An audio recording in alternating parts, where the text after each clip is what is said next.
They told me not to talk about it, but silence doesn't make the screaming stop. I'm not a soldier. I'm not a hero.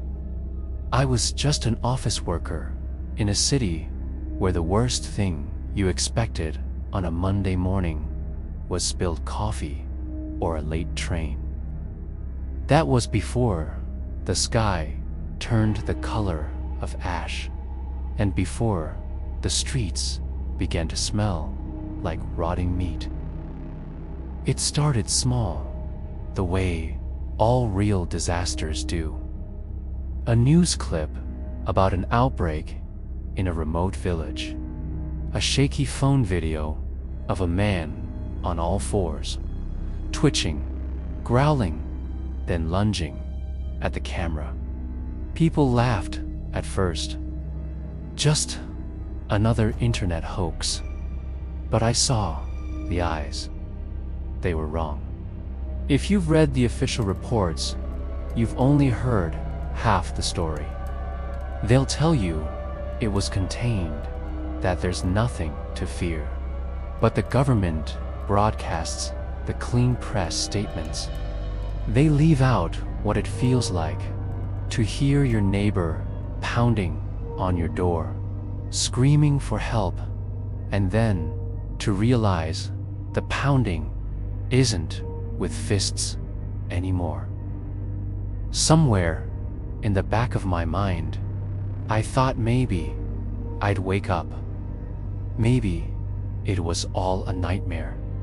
But nightmares don't leave bite marks. They don't leave you standing in a room full of shadows, wondering which one is breathing. I'm telling you this because you need to understand it's not over. This is how it began.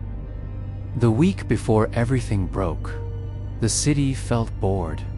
Hot, heavy air, late buses, radios humming about a seasonal bug spreading overseas. The anchors smiled with perfect teeth and said there was no cause for alarm.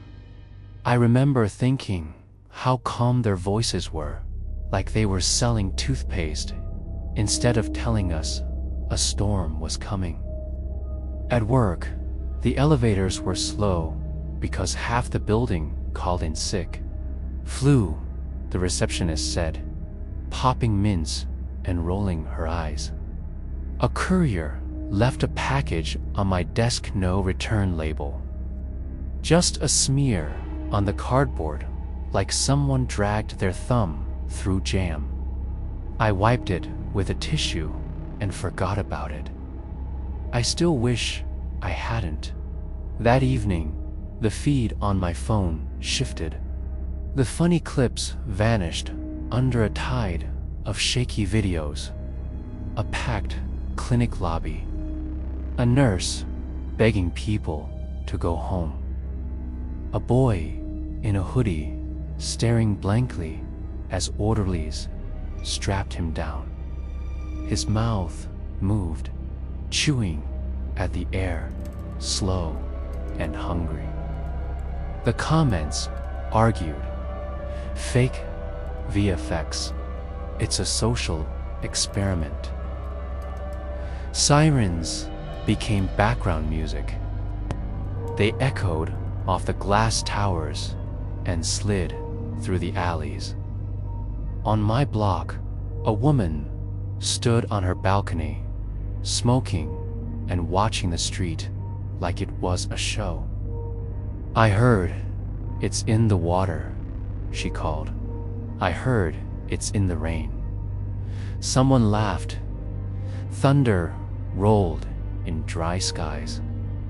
My neighbor, Mr. Salim, kept a tiny convenience shop on the corner. He always saved me the last bottle of iced tea in summer.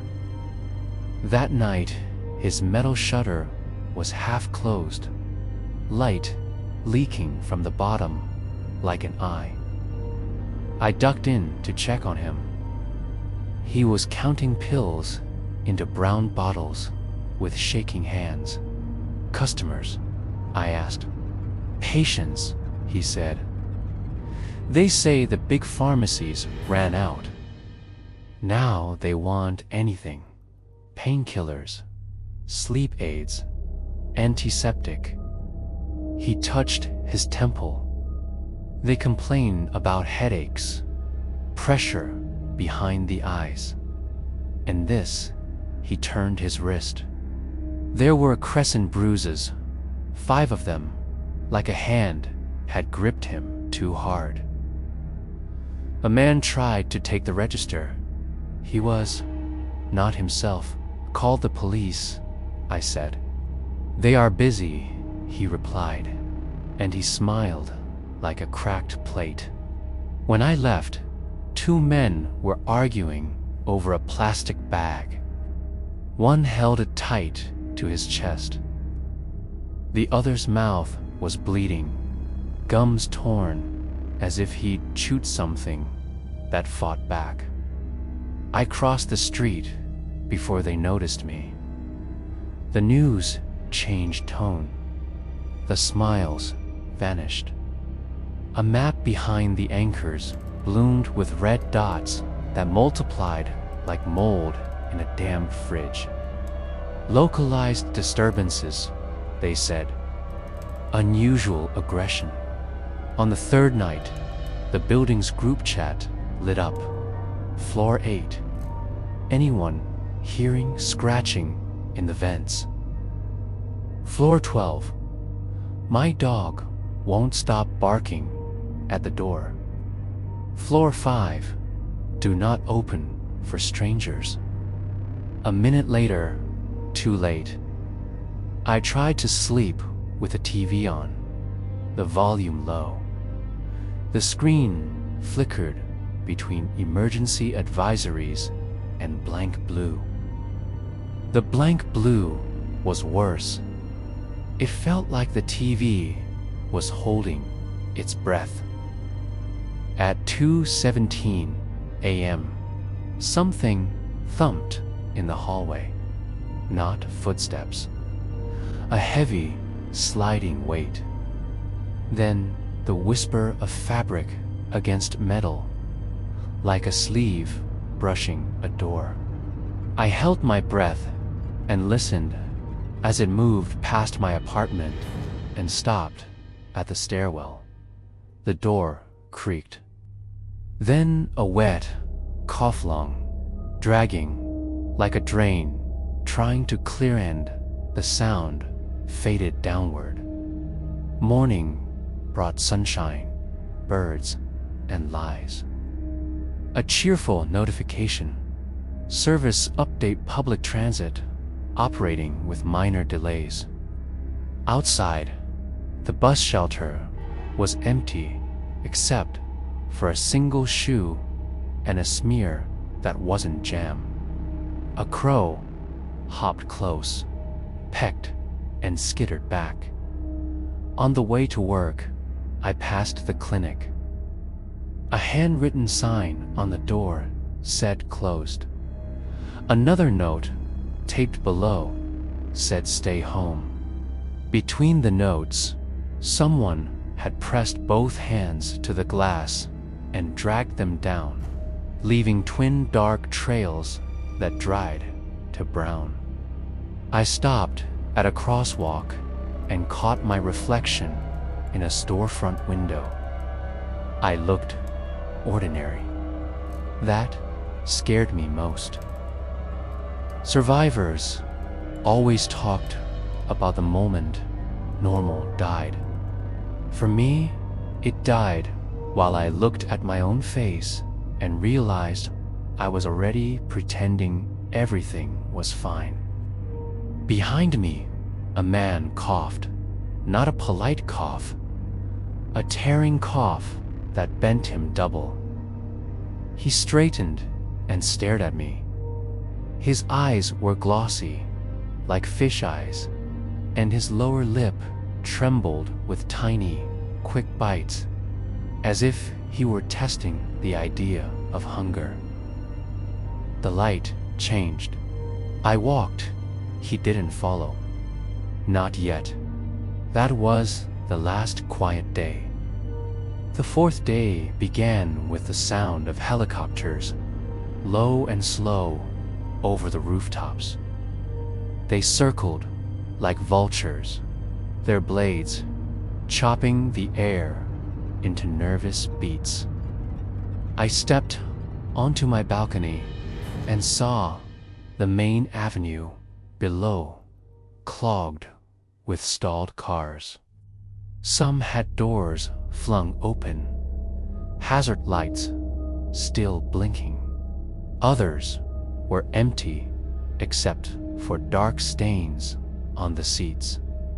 No police, no ambulances, just the whir of rotors and the occasional car alarm howling for an owner who wasn't coming back.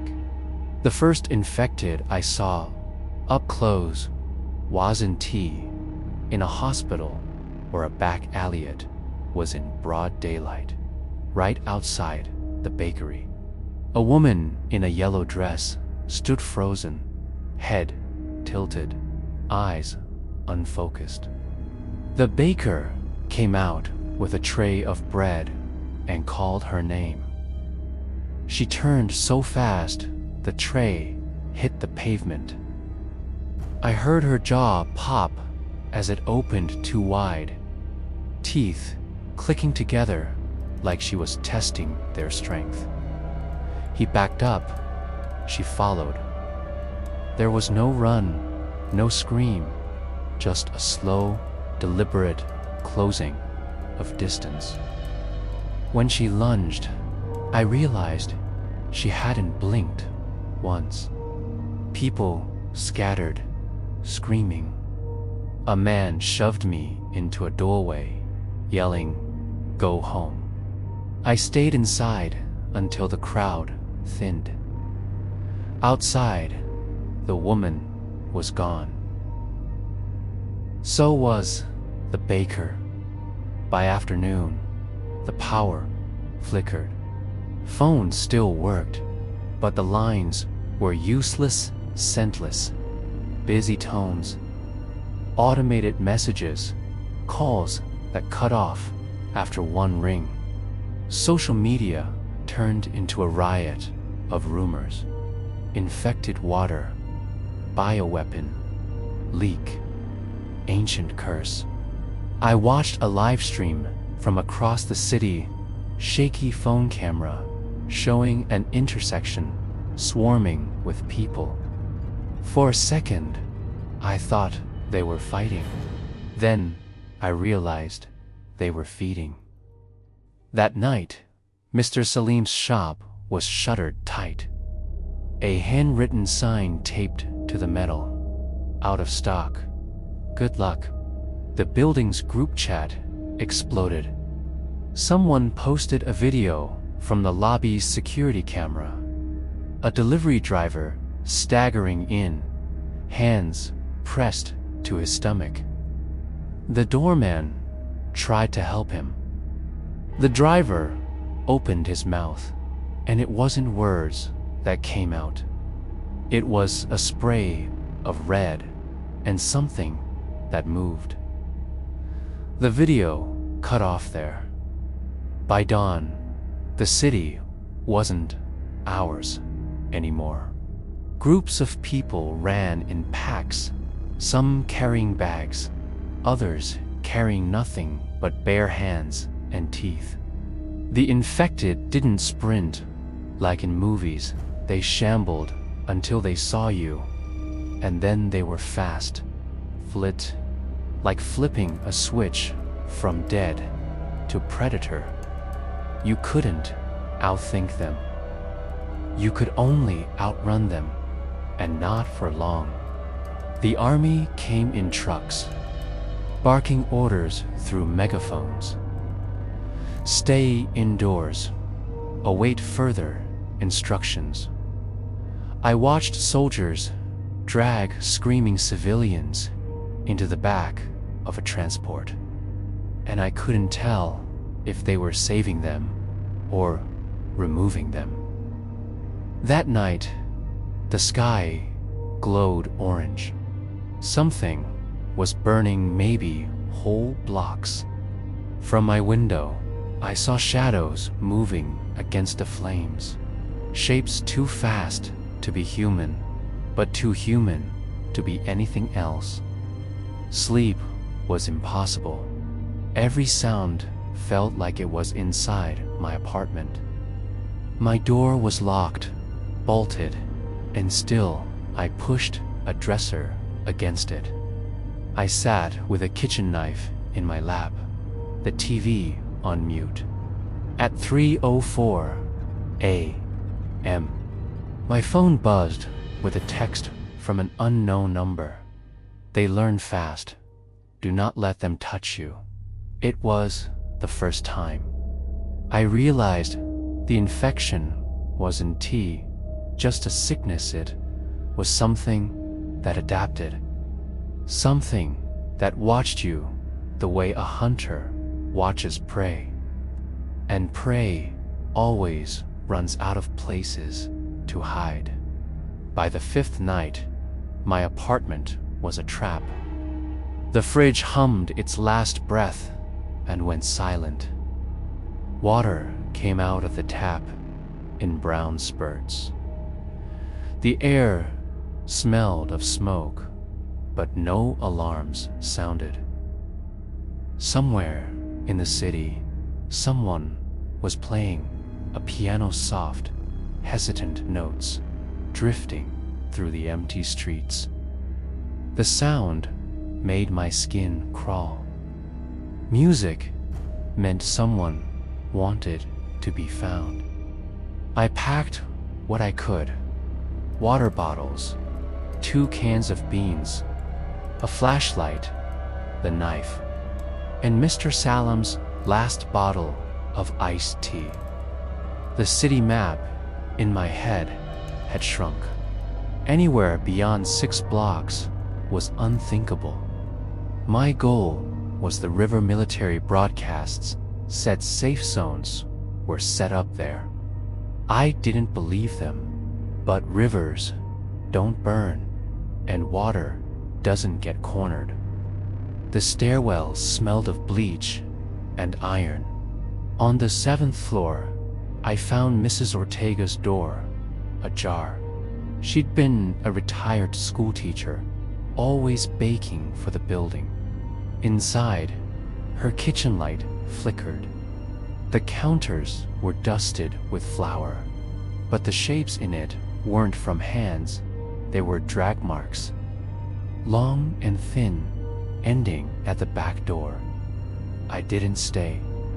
Outside, the air was thick with the heat of burning cars. The infected moved differently, now less random, more coordinated. I saw 3 of them crouched together in an alley, heads bent close like they were sharing a secret. When one lifted its face toward me, the other 2 followed. They didn't scream. They just started walking fast. I ducked into an abandoned diner.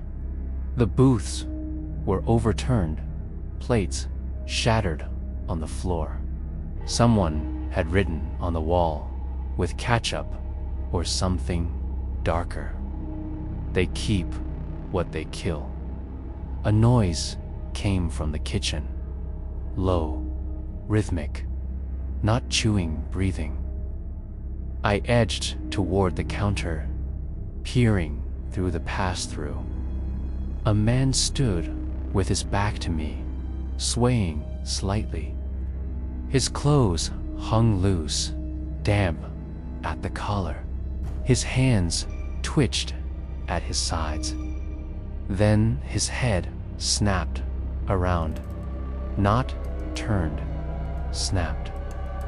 Bones cracking. His eyes were glassy marbles. His mouth opened, and he exhaled steam. even though the diner was hot as an oven.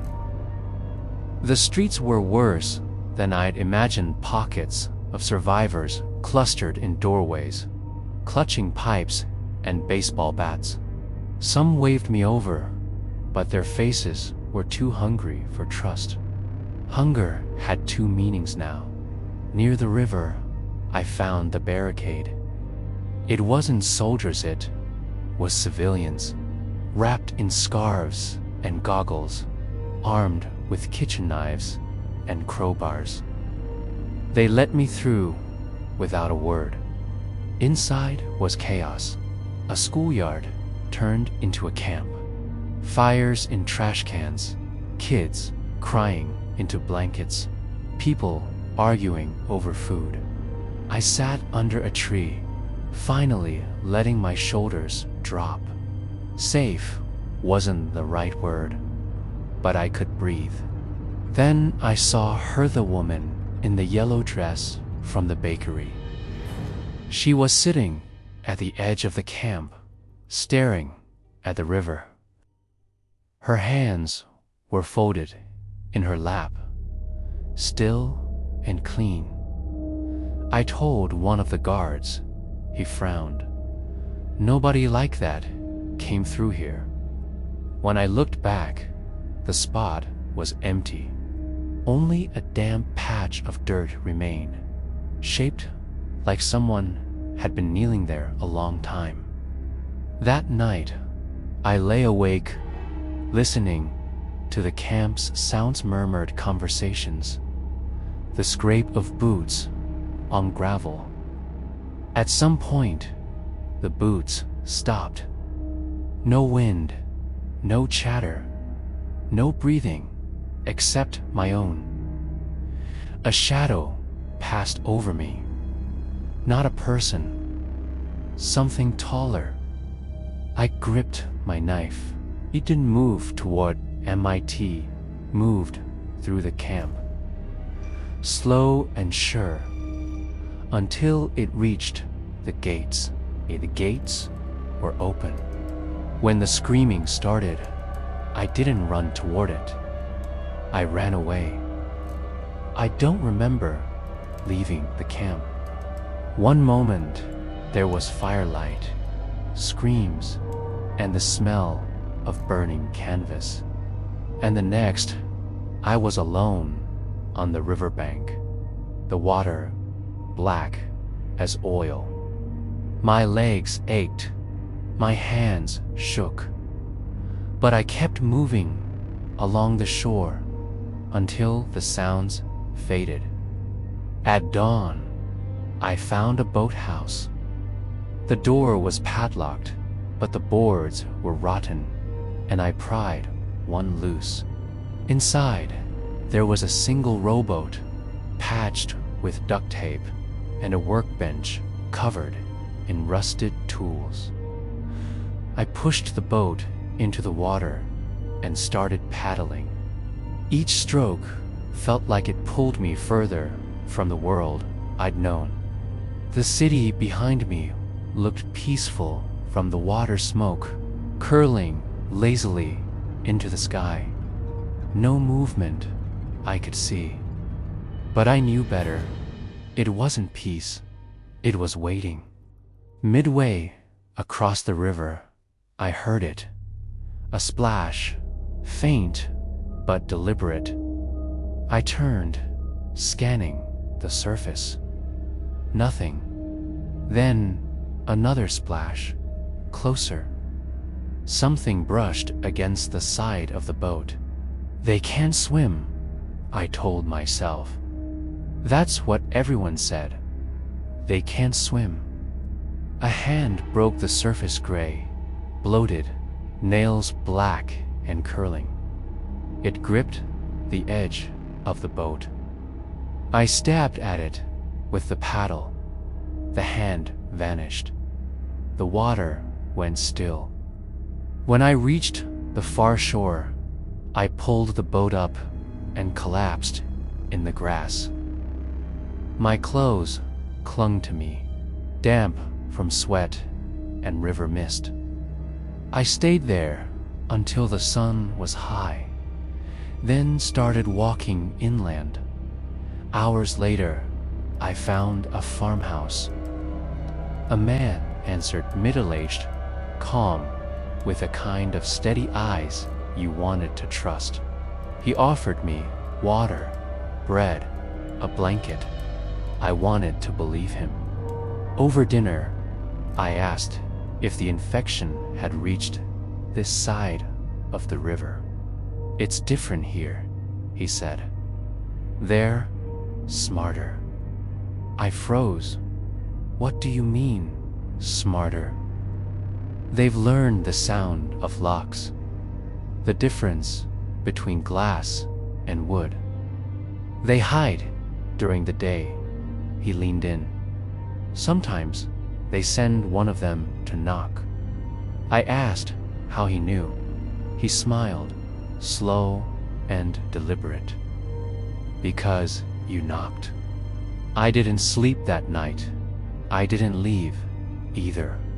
The man stayed up in the kitchen, humming to himself, while something outside scraped along the porch boards, circling. At dawn, I looked out the window. The porch was empty. The door was locked from the inside, but there were wet footprints leading into the house.